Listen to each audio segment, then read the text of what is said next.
Europe 1. Avec ces différentes questions qu'on vous livre, pensez-vous notamment que la loi puisse modifier les comportements haineux sur Internet, contrôler la haine, limiter sa diffusion? Bonjour Laetitia Avia. Bonjour. Merci d'être avec nous, vous qui êtes députée La République En Marche et qui portez depuis plusieurs semaines maintenant la proposition de loi contre la haine en ligne. Vous êtes avocate de formation, en fer de lance de ce combat. Combat parce qu'il s'agit aujourd'hui de gagner une bataille sur le sujet, très clairement. Oui, il s'agit vraiment de rappeler que ce qu'il se passe sur Internet, c'est aussi la vraie vie. Et en fait, ces propos racistes, sexistes, homophobes qu'on peut voir se développer sur les réseaux sociaux, personne ne les tolérerait dans la rue, dans un bus, dans l'espace public. Et finalement, on réalise que sur Internet, eh bien, il y a une certaine complicité de tous ceux qui se disent « c'est pas grave, c'est Internet, c'est pas la vraie vie ». Or, nous le savons très bien. Internet, c'est aussi la vraie vie, et cela d'autant plus vu le nombre d'heures que nous passons chacun connectés. C'est la vraie vie et il y a une impunité dans ce monde-là. Nicolas Arpagian, bonjour. Bonjour. Vous qui êtes expert en cybersécurité, et l'anonymat y est probablement pour beaucoup? Alors, il y a surtout la facilité de publication. Jusqu'à présent, on avait une activité qui était les médias, la presse, où il y avait un filtre éditorial, c'est-à-dire la possibilité d'avoir des professionnels qui, avant la mise en ligne, pouvaient arbitrer et surtout engager leurs responsabilités. C'est ce qu'on appelle le statut des éditeurs. À partir du moment où effectivement on a donné à chacun la possibilité d'être son propre éditeur, effectivement on est dépendant du libre arbitre et j'allais dire ou du bon goût ou de la licéité des prises de position de chaque individu. Et donc on va ainsi fournir un outil de diffusion exceptionnel à quelqu'un qui n'aura a priori pas la responsabilité et pas l'éducation ou en tout cas la mise en cause de sa responsabilité et le fait que quand on publie quelque chose, ça a des conséquences. Et ce qui est quand même terrible, c'est que nous sommes dans un pays de droit. L'avocate que vous êtes le sait bien. La loi française interdit l'expression du racisme, de l'antisémitisme, de la négation des crimes contre l'humanité. Mais sur Internet, aujourd'hui, ces propos ne sont pas inquiétés, ne sont pas poursuivis. Oui, tout simplement parce que les personnes pensent que c'est de la liberté d'expression. Mais ce n'est pas une opinion, ce n'est pas une critique politique ou quelconque. C'est un délit. Un propos raciste, c'est un délit. Et c'est ça qu'il faut réaffirmer avec force. Il n'y a pas d'interprétation possible. Et c'est là que moi je vois notamment sur des plateformes, vous allez sur Facebook, vous avez un propos raciste, vous voulez le dénoncer, le signaler, on va vous proposer de donner votre avis sur la publication. Non, il ne s'agit pas de donner un avis. Il s'agit de dénoncer un propos illégal. Il faut appeler un chat, et c'est aussi des éléments qui sont présents dans cette loi, parce qu'il faut vraiment qu'on puisse rappeler ce qui est légal, ce qui est illégal, et signaler proprement ces propos illégaux. Alors, c'est important de poser la philosophie de la loi avant de voir les différentes mesures avec vous. À l'occasion de différents anniversaires, Nikos le relaie depuis ce matin, les 30 ans d'Internet, et puis journée mondiale, ça c'est le hasard de cette programmation, contre la cybercensure, qui est intéressant aussi, avec ceux qui dénoncent toutes les atteintes à la liberté d'expression sur Internet. Bon, c'est un peu le serpent qui se mord la queue, mais puisque c'est un sujet sérieux, je voudrais qu'on donne tout de suite la parole à un témoin. Alors tous vos témoignages anonymes, on les attend évidemment au 39 21, mais c'est un animateur et un ami journaliste de TF1 que je reçois maintenant. Bonjour Christophe Beaugrand. Bonjour Wendy, bonjour Julie, bonjour à vos invités. Bonjour également. Christophe. Christophe, c'est fort de vous avoir aujourd'hui parce que vous êtes régulièrement victime sur les réseaux sociaux sur lesquels vous êtes très suivi, je pense à Twitter en particulier, d'injures, d'insultes, de propos homophobes. Vous avez eu beau les dénoncer, et je pense à Twitter notamment, cela continue pour vous. Oui, je vous confirme. C'est-à-dire que depuis que j'avais pris position à l'époque du débat du mariage pour tous, j'avais pris clairement position en faveur du mariage. J'ai parlé de mon homosexualité médiatiquement pour aussi contribuer à lutter contre l'homophobie et contre les clichés.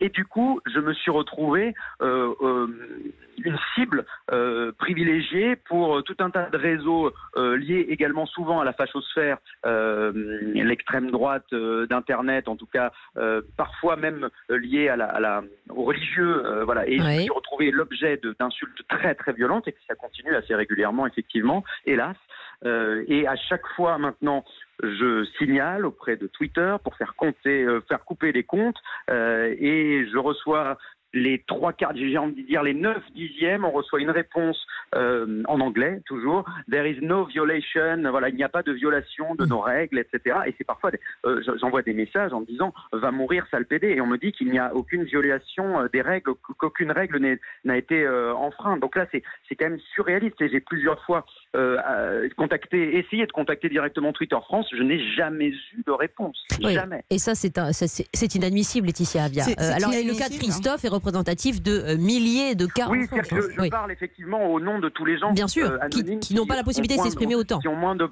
poids médiatique. Et c'est vrai qu'il faut se rappeler que aujourd'hui, la cause de suicide numéro 1 chez les adolescents, c'est une homosexualité mal acceptée, mal vécue. Toutes ces insultes sur Internet, ça tue. Ouais, ça tue. Bien Clairement, sûr. les mots peuvent tuer et les mots peuvent tuer sur Internet. Laetitia Avia. Exactement. Et moi, je comprends exactement cette situation. Je suis dans la même situation en tant que femme noire, politique, venant de banlieue. Vous en subissez tous les jours. Voilà. Et j'en subis tous les jours. Ouais. Et souvent même un message qui regroupe le tout.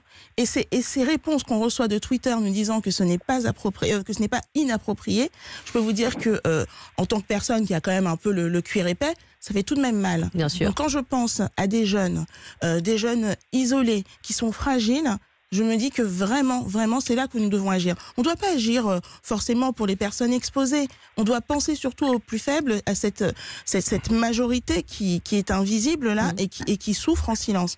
Et c'est là que Twitter, que l'ensemble des réseaux sociaux doivent prendre leurs responsabilités. Oui, parce que c'est pas une loi par principe, c'est une loi aussi parce qu'il y a de la souffrance. Vous l'exprimez bien, Laetitia Avia et Christophe Beaugrand. Je vais vous demander encore, Christophe, quelques minutes avec nous. On fait une petite pause et pour parler de ces propositions, notamment au cœur de cette loi, la possibilité de retirer dans un délai de 24 heures ces attaques dégueulasses, sordides, il faut bien dire le mot, vous en avez cité quelques-unes, Christophe Beaugrand, Laetitia Avia et Nicolas Arpagian, expert en cybersécurité, avec son Que sais-je sur le sujet qui est passionnant, qui vient d'être actualisé au PUF. On en parle dans le détail après la pause. Comment la loi peut-elle contrôler les propos haineux sur Internet? On en parle jusqu'à 10h avec Wendy Bouchard. Oui, sujet fort et préoccupant, alors que la députée La République En Marche, Laetitia Avia, a présenté hier à son président de groupe une proposition de loi contre la haine en ligne pour mieux l'encadrer. Une proposition de loi qui doit être débattue au mois de mai par les députés français. On en parle également avec Nicolas Arpagian, expert en cybersécurité, et l'ami animateur sur TF1, Christophe Beaugrand, qui vient de nous dire les tombereaux d'insultes dont il est victime et qui est représentatif, Christophe, de dizaines de milliers de Français qui sont aussi victimes quotidiennement de ces messages insultants. Et n'hésitez pas à réagir au 3921. Christophe Beaugrand, on a vu Slimane, le chanteur, clore son compte plutôt que de subir des propos haineux tous les jours. Le jeune Bilal Hassani, qui représente la France à l'Eurovision, qui vit la même chose mais qui souhaite rester sur Twitter, alors que Christophe Willem, lui, de l'autre côté, après 6 ans d'acharnement contre sa personne, a préféré aussi clore son compte. À un moment donné, il y en a qui décident de partir. Vous décidez de rester justement pour gagner ce combat, puisqu'on parlait de combat tout à l'heure avec Laetitia. Oui, je peux comprendre les gens qui n'ont pas envie de subir, on va dire, ce torrent de haine et de oui, on se dit à quoi bon, quoi, ça va. Twitter n'est pas essentiel à la vie.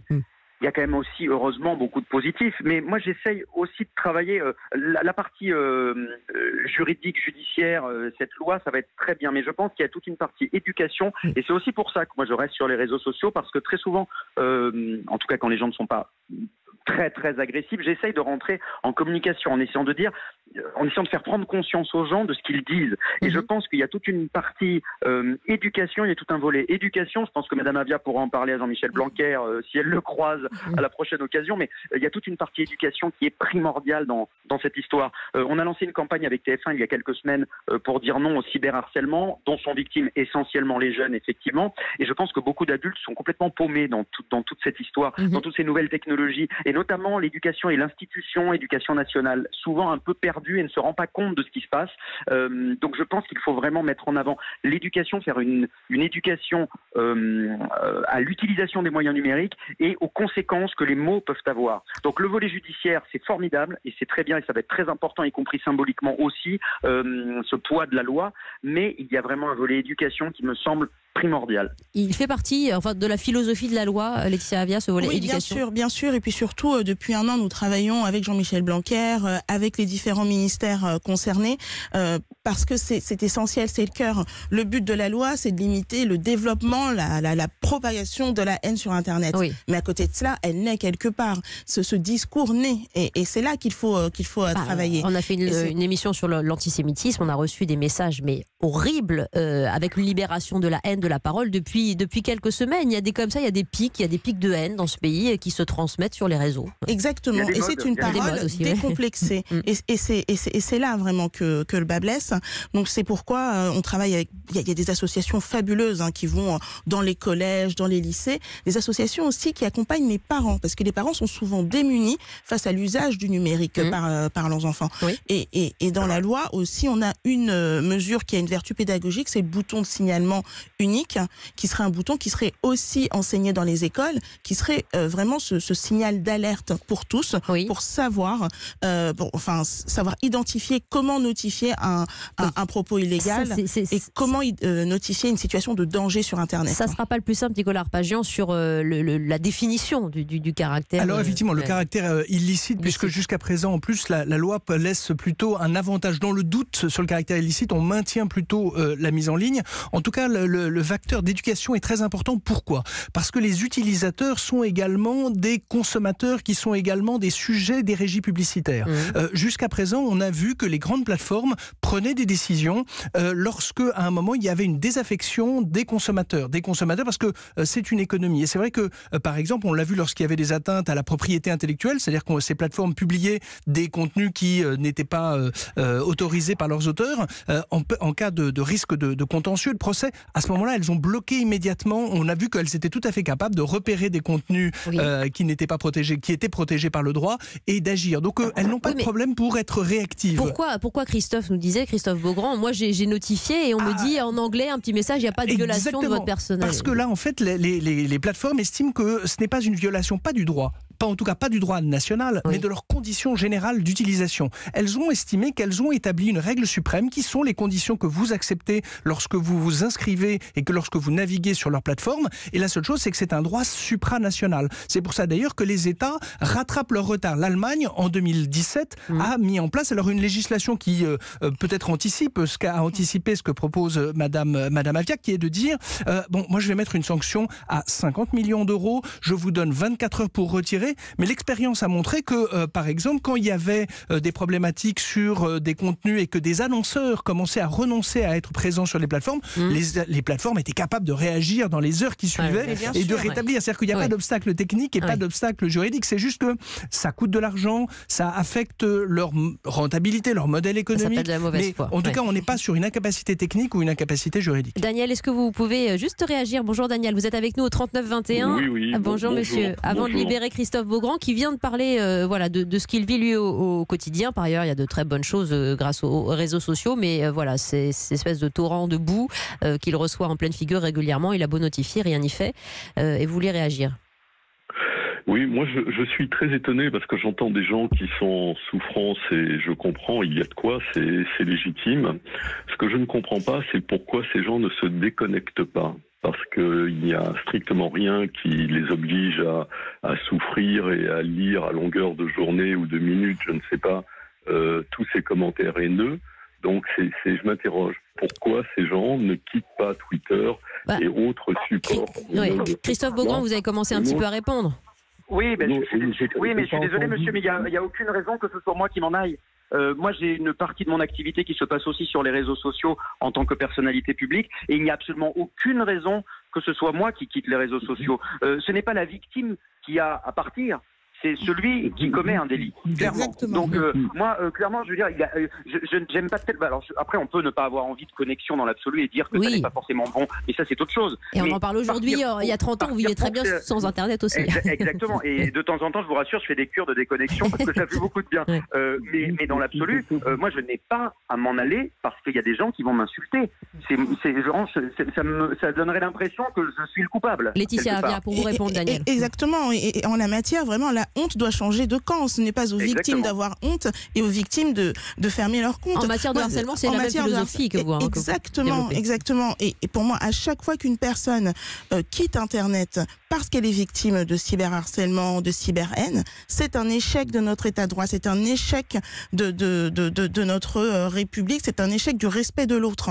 Donc non, moi je pense qu'il est important pour nous justement de mieux protéger l'ensemble des victimes, de travailler ensemble aussi. Tout à l'heure on évoquait le contre-discours, c'est justement répondre à ceux aussi qui ont des propos haineux, parce que c'est des choses aussi qui permettent de les ramener face à la réalité de ce qu'ils disent, mais en aucun cas se dire que c'est à nous de partir et à nous de juste subir ou non ces propos haineux. Daniel, je vous redonnerai la parole juste après la pause si vous voulez argumenter de nouveau. Je remercie Christophe. Merci Christophe Beaugrand. Plaisir, merci. Merci de ce témoignage et à bientôt avec vos aventures sur très bientôt, TF1. merci à tous. Merci, on se retrouve avec Laetitia Avia qui porte la proposition de loi contre la haine en ligne et qui va nous en développer le détail. Accélérer la suppression des contenus problématiques, faciliter les signalements, contraindre les plateformes à collaborer avec la justice. Nicolas Arpagian est avec nous également, expert en cybersécurité. À tout de suite les amis sur Europe. Rappel de notre question Facebook du jour. Haine sur Internet, pensez-vous que la loi puisse modifier les comportements? Non, à 74%. Quelques réactions, quelques témoignages. La loi ne change rien, nous dit Chris. Les politiques l'utilisent et le reste de la population la contourne. Elle va vous prouver le contraire, Laetitia Avia, en studio avec nous. Malheureusement, on a trop laissé la haine se banaliser, en particulier sur les réseaux sociaux. Enfin, le gouvernement se réveille pour mettre fin à une certaine impunité. Mais n'est-il pas déjà trop tard, nous dit Benoît. Françoise, non, il n'est pas trop tard, vous nous dites Laetitia. Il faut signaler systématiquement à Facebook les propos haineux et ça marche. Signé Françoise. À vérifier. Et si à l'ouverture d'un compte Facebook, il était demandé de justifier son identité, ça pourrait peut-être déjà supprimer pas mal de faux comptes derrière lesquels se cachent les haineux, les racistes, etc. Signé Laurence. Oui, ça pose la question aussi de l'anonymat, Laetitia Avia, qui n'est pas forcément au cœur de votre proposition. C'est-à-dire que vous ne dites pas on va lever l'anonymat sur tous ces sites-là. C'est pas la solution pour vous. En fait, l'anonymat n'existe pas sur les réseaux sociaux et les plateformes ont déjà des moyens pour pouvoir identifier l'ensemble de leurs utilisateurs. Même quand on est sous pseudo, on peut retracer... Oui, voilà, il y a deux choses différentes. Il y a le pseudonymat, et on peut chacun utiliser le pseudo qu'on souhaite, mais il y a toujours un moyen pour pouvoir retracer les utilisateurs de ces plateformes. Là où on a une difficulté, c'est que lorsqu'on veut engager une procédure et qu'on veut donc obtenir l'identité de ces utilisateurs, il faut envoyer des réquisitions judiciaires à l'étranger, puisque ces plateformes sont à l'étranger, ça coûte, et elles ne répondent pas. Donc c'est pourquoi, dans la loi, il est proposé qu'elles aient un responsable légal en France. Oui, ça paraît légitime. Et on augmente les sanctions lorsqu'elles ne répondent pas aux réquisitions judiciaires. C'est quoi la sanction? Au-dessus du $1 000 000. $1 000 000? Oui. Pour une notification, par exemple? Oui.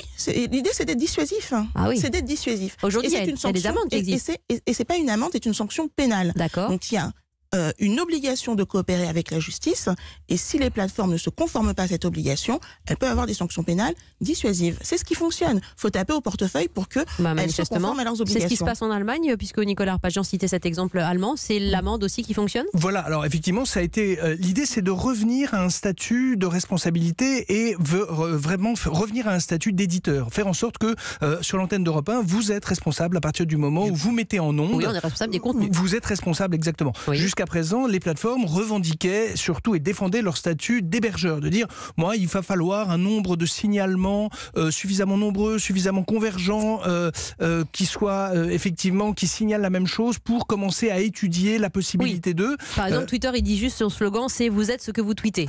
Ça nous regarde pas, quoi. Exactement. Donc vous voyez que dès lors que ça devient avec des fils d'actualité, dès lors que vous avez des leaders, des gens qui sont des influenceurs, dès lors que, en fait, ça a tout l'apparent, enfin, en tout cas, ça a toutes les composantes d'un média à part entière, et donc il n'y a pas de raison d'être dans un régime exorbitant. Alors, ce qui est paradoxal, c'est que à l'issue, hélas, des attentats de Paris de 2015, le ministère de l'Intérieur a créé un groupe de contact permanent dans lequel vous avez Google, Facebook, Microsoft, et donc les principales plateformes, de manière au moins à ce que le ministère de l'Intérieur ait un point de contact, et avec notamment lorsque, alors là, ça a surtout visé les images à visée de terroristes, ou en tout cas qui ont vocation à propager l'appel au djihad ou l'appel à la violence, de manière à ce qu'on ait les éléments, les empreintes techniques des messages, de manière à ce qu'ils puissent être supprimés de manière un peu, sinon automatique, en tout cas de manière assez efficace. Oui. Simplement, on voit bien que, ça c'est un groupe de travail thématique en quelque sorte liée aux questions de sécurité intérieure. Ça veut dire aussi que ça marche dans un certain nombre de cas. Donc on voit qu'on y arrive par touche. Pour les intérêts commerciaux, on arrive à modifier. Pour des intérêts du terrorisme, on arrive à modifier.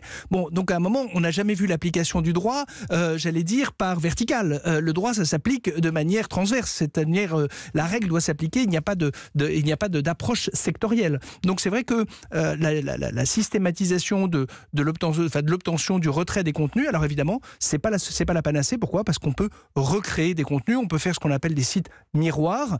Donc ça va poser l'interprétation de est-ce qu'un site miroir, c'est vraiment l'intégralité d'un site que nous contestons, ou est-ce que il s'inspire, il va prendre quelques éléments. Donc là aussi, il y aura de toute façon une petite phase d'appréciation. Mais ce qui compte surtout, c'est que le texte juridique existe et que l'éducation, l'esprit critique, c'est déterminant. L'éducation, je vais donner la parole à Eric qui nous appelle de Bourges, qui veut réagir là-dessus juste après la pause. Juste un petit mot de tonton Sergio sur le hashtag Europe 1. Il faudrait peut-être aussi se demander si c'est vraiment nécessaire cet étalage permanent de sa vie privée. Je ne dis pas qu'il faut se cacher, mais est-ce qu'on a besoin d'un Twitter, Facebook, Instagram où on se met forcément à la merci de tous? Laetitia Avia, avant une petite pause. Mais c'est le choix de chacun. Moi, je suis d'une génération qui a vu justement le développement d'Internet, d'un outil qui était à l'époque réservé à une sphère professionnelle et à quelques sachants, jusqu'à quelque chose qui est ouvert à tous, à portée de main. Je veux dire, Internet, c'est l'ouverture, c'est l'information, c'est l'accès à la culture, c'est la communication de tous. Il faut simplement des règles. Voilà, il faut des règles. Mais ensuite, c'est à chacun de faire ce choix. Et ensuite, une fois qu'on est dans cet espace, qui est un espace public d'Internet, avoir les mêmes règles que celles qui s'appliquent lorsqu'on est dans un café ou dans un bus. Tout simplement. Merci. Laetitia Avia est avec nous jusqu'à 10h ce matin, ainsi que Nicolas Arpagian. Tous vos témoignages, Eric au 3921. N'hésitez pas à réagir aussi sur Twitter, Facebook. Ils sont tous là. Hein avec le hashtag Europe 1. Et on les ménage pas. Hier, la députée La République En Marche, Laetitia Avia, présentait à son groupe une proposition de loi contre la haine en ligne. Le texte vise notamment à accélérer la suppression des contenus problématiques, faciliter les signalements, contraindre les plateformes à collaborer au plus vite avec la justice. Nous espérons tous que ce sera réalisable face aux géants Internet. Car c'est un combat qui doit être mené dans l'urgence, tant Internet est aujourd'hui au cœur de nos vies. 30 ans après son apparition, je vous donne un sondage. 53% des internautes français affirment avoir été victimes de propos haineux en ligne. Enquête réalisée par Opinionway il y a quelques semaines. Voilà pourquoi en mai prochain, cette proposition de loi sera débattue par les députés. Avant de donner la parole à Eric, donnez-nous quelques axes forts de cette proposition de loi. Laetitia Avia, on parlait notamment du retrait en 24 heures des propos haineux. Injonction donc que vous lancez aux différentes plateformes. Et c'est une obligation de résultat. C'est-à-dire que les plateformes, les grandes plateformes, celles qui ont plus de 2 millions d'utilisateurs par mois. Ça veut dire aujourd'hui Facebook, Twitter, Instagram, YouTube, etc. Même LinkedIn en fait, devront supprimer 24 heures après signalement l'ensemble des contenus qui sont de l'incitation à la haine ou de l'injure à raison de la race, de la religion, de l'orientation sexuelle, du sexe, du handicap. Oui. Voilà, donc l'injure discriminatoire. Sinon, une sanction qui peut aller jusqu'à 4% du chiffre d'affaires. Concrètement, pour Facebook, on parle en milliards d'euros. Donc c'est une sanction extrêmement dissuasive. Le but, c'est pas qu'elle soit prononcée. Le but, c'est qu'il se conforme à cette obligation et qu'il restaure enfin du civisme sur Internet. Mais est-ce qu'ils sont obligés de répondre à votre injonction, ces plateformes? Bien sûr, parce que c'est la loi, et à partir du moment où la loi s'applique, ils n'ont pas d'autres choix. C'est une loi que vous créez. Aujourd'hui, il n'y a pas de loi. Voilà. Aujourd'hui, on est dans le cadre de la loi de 2004, donc c'est-à-dire avant que Facebook n'arrive en France, donc avant Twitter, etc., qui leur demande d'agir promptement dans le cadre de la lutte contre l'incitation à la haine, etc. On n'a pas un cadre suffisamment précis, et c'est ce qui permet justement qu'ils se cachent derrière leur statut d'hébergeur pour dire que finalement ce n'est pas de leur responsabilité aujourd'hui de supprimer ces contenus. Est-ce que ce n'est pas ce qu'elles vont vous imposer comme discours en retour? Alors c'est vrai que ça fait un moment que je travaille avec les plateformes, et ce qu'elles nous disent en réalité, c'est qu'elles ont besoin de lignes directrices et d'indications plus précises. Donc ce sera le cas dans cette loi. On vise précisément les injures discriminatoires. Un régulateur, le CSA, qui est là pour émettre des recommandations et qui est là pour sanctionner lorsque ces recommandations ne sont pas suivies. Donc à partir de là, toutes ces plateformes avec qui j'échange quotidiennement, qui me transmettent toutes leurs bonnes intentions en la matière, eh bien devront mettre des actes en face des bonnes intentions. D'accord. Qui va signaler ces propos haineux pour les faire retirer dans un délai de 24 heures? Tout internaute avec grâce au bouton de signalement unique que j'évoquais tout à l'heure. Oui. Donc, et un bouton de signalement qui permettra de signaler de manière claire, simple, en quelques clics. D'accord. C'est-à-dire qu'on ne demande plus en priorité de masquer ou bloquer l'utilisateur. Vous enlevez ce contenu. On signale parce qu'il y a une injure raciste, par exemple. Qui va analyser le caractère raciste ou diffamateur de cette injure? Alors, il ne s'agit pas d'une analyse, mais pour le retirer. C'est un constat parce qu'on est sur des contenus qui sont manifestement illicites. Et donc, c'est aux plateformes de mettre en œuvre les moyens humains, technologiques, nécessaires pour le traitement. Dans la loi, il est bien spécifié que ces moyens doivent être proportionnels à leur activité. Puisque aujourd'hui, certaines plateformes, quand on voit le chiffre d'affaires qu'elles ont et qu'on voit le nombre d'équipes qui s'occupent de la modération, on voit bien que les efforts ne sont pas à la hauteur de cet enjeu. Si ces contenus ne sont pas retirés dans un délai de 24 heures, le citoyen peut saisir un membre du gouvernement sur le sujet? Pas le gouvernement, mais le régulateur, tout comme aujourd'hui on peut saisir le CSA lorsque justement on va constater un manquement notamment en matière d'audiovisuel. Donc vous allez créer un régulateur, une fonction de régulateur? Ça existe déjà? On étend les compétences du CSA. D'accord. En la matière. Okay. Donc c'est le CSA qui pourra donc sanctionner. Et surtout, on n'oublie pas que les procédures judiciaires restent. Et sur les procédures judiciaires, on va simplifier les procédures avec le dépôt de plainte en ligne, avec une procédure accélérée qui fait qu'on n'aura pas d'audience pour prononcer des amendes vis-à-vis des auteurs de contenus illicites. Donc tout ça, ça va permettre vraiment d'avoir une réponse judiciaire efficace. On est dans la seule matière dans laquelle aujourd'hui on n'a pas d'encombrement judiciaire. Ça, pour le coup, oui. On a moins de 500 affaires par an. Donc ça ne correspond absolument pas à la réalité de ce qui se passe sur les réseaux sociaux. Vous y croyez? Cette loi est pleine de vertus, Nicolas Arpajon. Après, il y a des choix institutionnels. Le fait de passer par une autorité administrative indépendante, c'est le cas du CSA et pas par un tribunal. Après, va se poser la question peut-être d'une mise en quarantaine parce qu'il y aura peut-être, alors évidemment, des cas où il n'y aura pas de doute. Oui. Ensuite, il pourra peut-être y avoir une interprétation, surtout si les plateformes commencent à automatiser les processus avec les questions de second degré. Est-ce qu'on comprend certains mots? Donc, il y aura forcément une phase de réglage. Ouais. Et puis, certainement aussi, il faudra prévoir la procédure qu'on va qualifier de dénonciation calomnieuse, c'est-à-dire quelqu'un qui va systématiquement signaler le contenu d'un émetteur au titre en disant, et on peut le voir sur des sujets géopolitiques où il peut y avoir des communautés qui s'affrontent.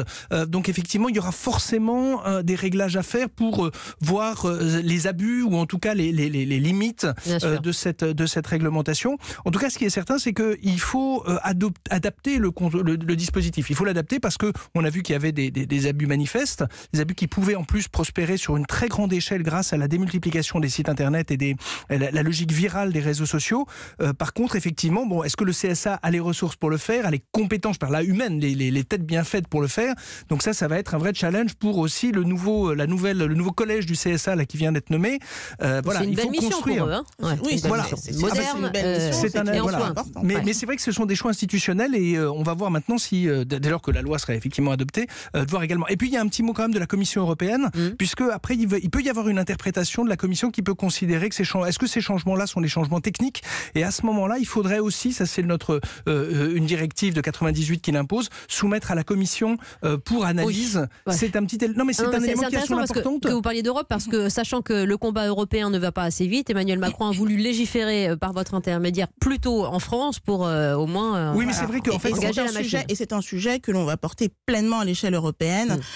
C'est un sujet sur lequel, en effet, il faut que l'ensemble des États convergent. Il n'y a pas de frontière. Il n'y a pas de frontière. Exactement. Ouais. Et puis surtout qu'il y a un consensus sur les valeurs, en tout cas que ça véhicule, en tout cas qui sont défendues. Et puis il faut reconnaître aux Allemands d'avoir presque un an d'avance. Donc on a l'expérience allemande qui va être intéressante dans ce domaine également. Merci beaucoup Nicolas Arpajon, expert en cybersécurité. Laetitia Avia, encore quelques instants avec nous, vous qui portez la proposition de loi contre la haine en ligne. Vous avez évoqué ce dispositif qui sera débattu par les députés en mai pour application, vous le souhaitez, dès septembre prochain.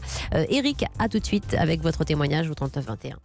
Oui, on a pas mal de réactions sur notamment la qualification des propos illicites. Laetitia Avia, vous qui connaissez bien le sujet maintenant et qui portez cette proposition de loi contre la haine en ligne, les moyens de l'encadrer, de la contrôler, de la sanctionner. Est-ce que vous pouvez répondre à Xavier sur le hashtag Europe 1 qui nous demande qui va interpréter ces propos illicites? Un propos critique ou politique ne peut-il être pas mal interprété? Est-ce qu'il y aura un moyen pour le mis en cause de se défendre le cas échéant? Oui, bien sûr. Alors, l'objectif de cette loi, c'est de viser ce qui est manifestement illicite. C'est vraiment le sale noir, sale juif, sale pédé. Je le dis à l'antenne, mais c'est important de qualifier ces propos. On a de la jurisprudence qui est très précise en la matière, et le CSA, qui est donc le régulateur, qui sera le régulateur, émettra des recommandations aussi pour accompagner les plateformes.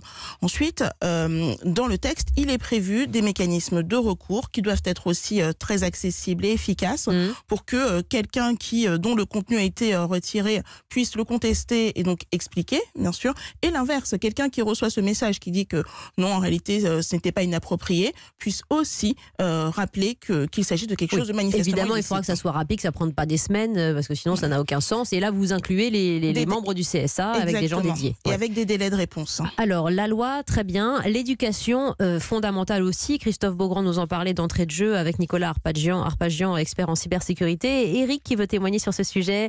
Vous qui nous appelez de Bourges. Bonjour Eric. Bonjour Wendy, bonjour Madame Avia. Merci beaucoup. Vous pouvez échanger avec nos invités avec votre sensibilité et avec votre expérience, Eric. Oui, effectivement, il est vraiment essentiel d'intervenir auprès des plateformes. Et en complémentarité, je voulais évoquer les actions de prévention et d'éducation.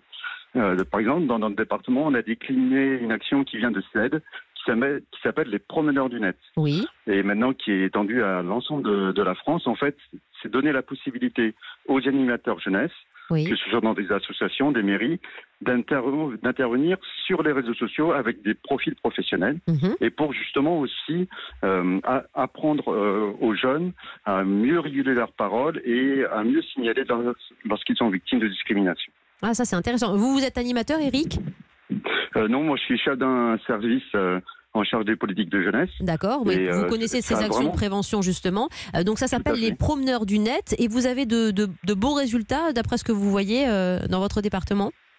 Oui, exactement, puisqu'en fait, si vous voulez, auparavant, lorsque un jeune voulait dialoguer avec un animateur sur ses pratiques numériques, ou lorsqu'il rencontre un problème, eh bien, l'animateur ne pouvait pas donner son profil perso, alors que là, en fait, il a un profil Facebook, Twitter, Instagram ou Snapchat professionnel, promeneur du net, associé à son prénom, et ça permet vraiment d'intervenir directement. Donc en fait, il y a un site internet national qui s'appelle promeneurdunet.fr, qui est soutenu par la CNAF et des différents ministères.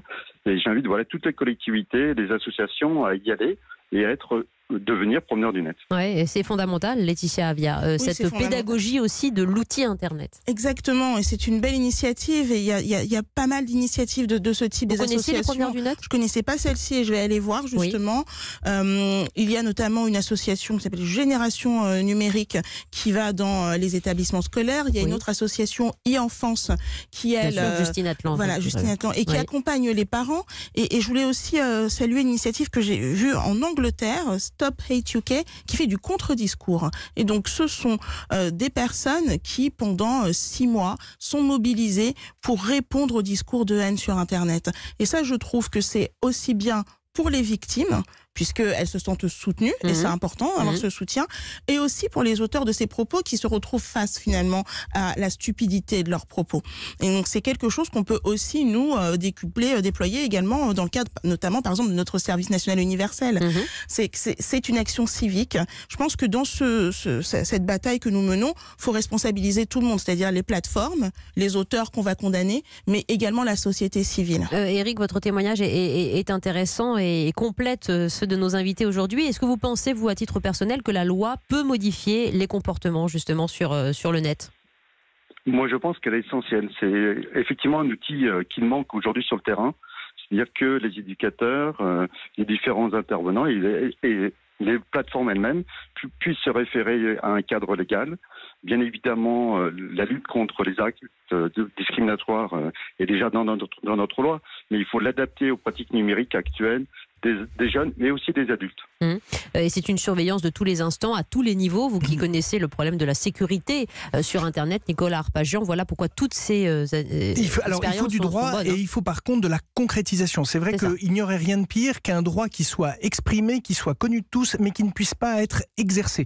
Donc c'est vrai que maintenant, si cette loi est adoptée, ça va se poser la question des ressources accordées au CSA pour le faire, parce que ça créerait sinon un sentiment de frustration de voir un droit que tout le monde admet, qui a été reconnu et présenté par les parlementaires, par la communauté nationale, mais que là où le citoyen, au moment où il est victime, ne puisse pas le voir s'exercer. Donc c'est vrai qu'il va falloir passer à la phase pratique. Le droit est nécessaire. Maintenant, l'investissement, la formation, la mise à disposition de personnel capable d'être réactif va être strictement indispensable. Oui, et vous vous engagez à faire. J'ai juste un petit message justement à vous le relayer. Je pense qu'on a mal compris ce que vous vouliez dire, Laetitia Avia. Il y a Caroline qui nous écrit: on parle du harcèlement des réseaux sociaux, les solutions un peu maigres, et la députée propose des sanctions contre les éditeurs. L'idée étant, je vous cite, de ne pas les appliquer. Non, parce que ça s'appelle de l'intimidation, c'est ce que vous voulez faire. Vous ne voulez pas à chaque fois ficher 1 million d'euros d'amende.